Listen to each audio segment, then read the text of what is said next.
So I was saying this, so I'm an economist by training, I teach at London School of Economics, and I've worked with governments around the world. And this is the thing about economic growth, is that growth is often not delivered for most people, right? You often have growth and the rich get a lot richer and everyone else stays the same or maybe even falls behind.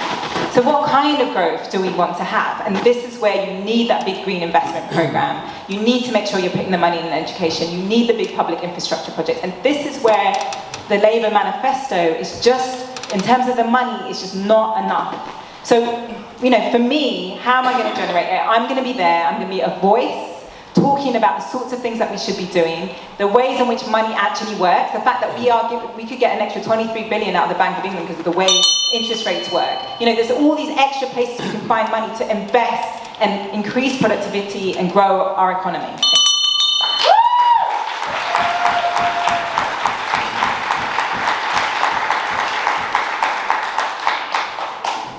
We've had a terrible, tough 4 years. The two blows that hit us have affected the economy dramatically, and people have suffered.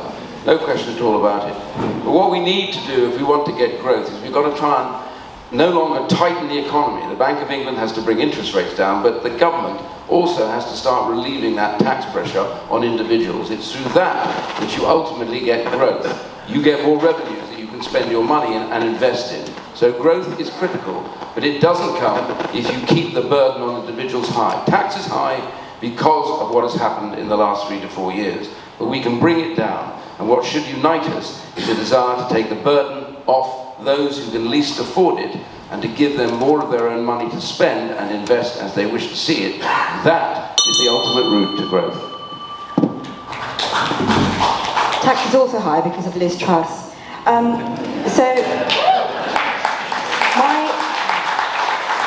My approach and the Labour Party's approach is about being pragmatic and delivering stability, investment and reform to our economy, because that is the only way to deliver growth that's inclusive for all. And I've had 10 years of experience of doing that in my council setting. I've helped support our town centres and small businesses. I've delivered affordable workspace strategies. I've delivered affordable housing. All contributes to our economy.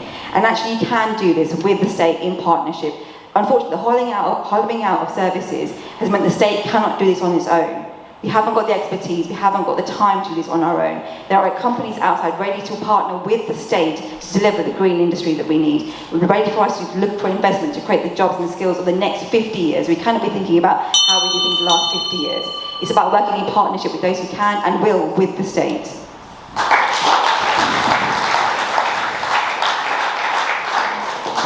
Not to be too nerdy, but investment should be counter-cyclical. So when the economy is contracting, you look to put more money in and then maybe try to retrench it when things are going a bit better. Right now, things are going pretty badly. And this is, I think, the area where the lack of ambition we're seeing in some of the parties' manifestos is a real shame. We need to be looking to invest much more heavily as a government in British business, in British innovation and technology, in British culture. The cultural sector is a major export project for the UK, and it has languished in the years since Brexit. And on the subject of Brexit, one of the most important things that we can do as a government in order to facilitate growth is to come up with new trade deals with our closest economic partners that are going to allow that external investment to come back into the UK. Lib Democrats will, as a priority, rebuild those trade relationships with Europe and elsewhere.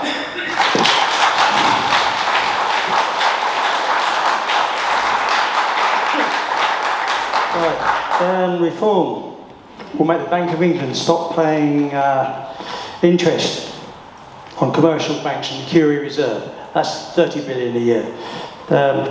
Save £5 every 100. Get the government's offices, the civil service, Crown goes there to save £5 in every 100. Excuse me. That's another 50 billion. On the personal things is, as I said earlier, put the threshold from 12,500 up to 20,000 before you start paying tax. Cut energy bills. Cost of living, to beat the cost of living crisis, save 500. Cut residential stamp duty. Abolish VAT on the tourist tax, which encourage more tourists to come and bring more money into the country.